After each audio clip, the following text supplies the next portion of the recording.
Let's jump right in. Welcome to this explainer. Today, we're diving into a fantastic guide from SmartPath Academy on absolutely conquering Cambridge Checkpoint English exams. We're going to unpack exactly what it takes to grab those maximum marks by mastering main and embedded clauses. Here's our masterclass roadmap for today. The clause toolkit, inside the mark scheme, step-by-step clause breakdowns, avoiding common exam traps, and finally, the final challenge. All right, Section 1, the clause toolkit, building your grammar vocabulary. Let's get right into it.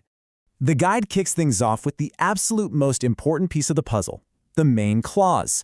Think of this as a complete idea that just makes perfect sense on its own. It's literally the strong foundation of your sentence. It can stand entirely by itself without needing any extra help at all.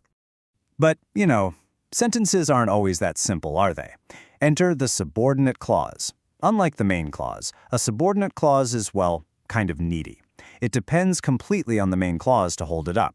If you were to read a subordinate clause all by itself, you'd be left hanging, just waiting for the rest of the information.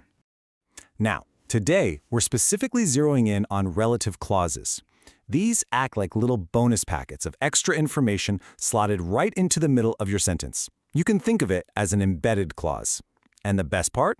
You can easily spot them because they almost always announce their arrival with handy clue words like who, which, whose, or whom. And to slot all that extra information in properly, we use parenthetical commas. Think of these as visual bumpers on either side of the clause. These commas basically tell the reader, hey, this is just extra information tucked inside the main idea. If you literally pull those commas out, along with the words between them, the main sentence is still going to make perfect sense. Moving on to Section 2. Inside the mark scheme, the secret logic of the examiner. So, in questions like the April 2016 Paper 1 exam, there are often up to 3 points available for a single grammar question like this. 1 for identifying the main clause, 1 for embedding the new clause, and 1 for getting those commas exactly right. Every single detail matters if you want to lock in that full 3 out of 3. Now this is where things get really fascinating. Here, we're seeing the exact teacher feedback codes you might get if you fall into common mark scheme traps. Look at these carefully.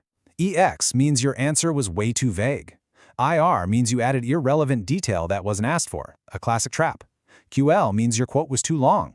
The examiners are incredibly precise, and they use these exact codes to dock your points. Our main goal today is to make absolutely sure you never see these letters on your exam paper. Okay, Section 3, step-by-step clause breakdowns. Executing the perfect answer. I want you to treat sentence dissection almost like a puzzle, just by following these 3 simple visual steps. First, look at the sentence and find the part that can stand completely alone. Second, scan for your clue words, who, which, whose, whom. And third, if that clause is just adding a bonus fact, put your parenthetical commas right around it. Easy, right? Let's try our first test piece. Can you extract the main and embedded clauses from sentence A? The sentence is, the museum, which opened last year, has a large science gallery. Apply those steps in your mind. What stands alone, and where's the extra information hiding? Notice how we pull the main clause out, proving it stands completely alone, while isolating the embedded clause. The museum has a large science gallery, makes perfect sense all by itself.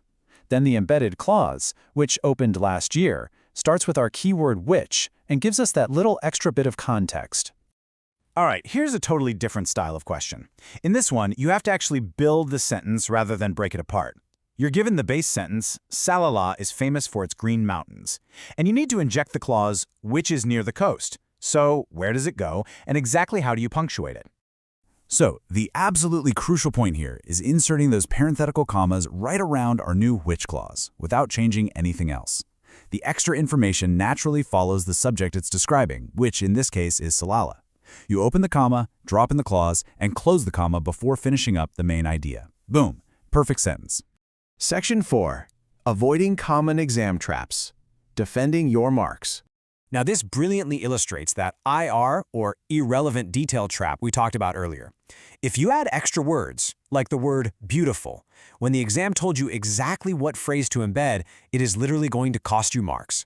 The examiner sees you added your own fluff, and you lose the point. Exact, precise execution is the absolute only way to win here. Similarly, you've got to avoid the X penalty by giving exact details and quoting the clause precisely rather than just giving a vague description of it. If a question asks you to identify the embedded clause, don't explain what it is, extract it.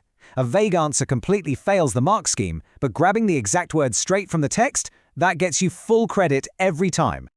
If you stick to these core exam habits, you're going to completely avoid the IR, EX, and QL marking penalties. Remember, examiners aren't trying to trick you. They're testing your precision. Read exactly what is there, apply that Cambridge-style accuracy, and whatever you do, never add your own fluff. And finally, Section 5, the final challenge. Let's test out those new skills. Look really closely at sentence C. Does the clause, "who won the race," need those parenthetical bumpers, or is it doing a totally different job? Read it aloud with me.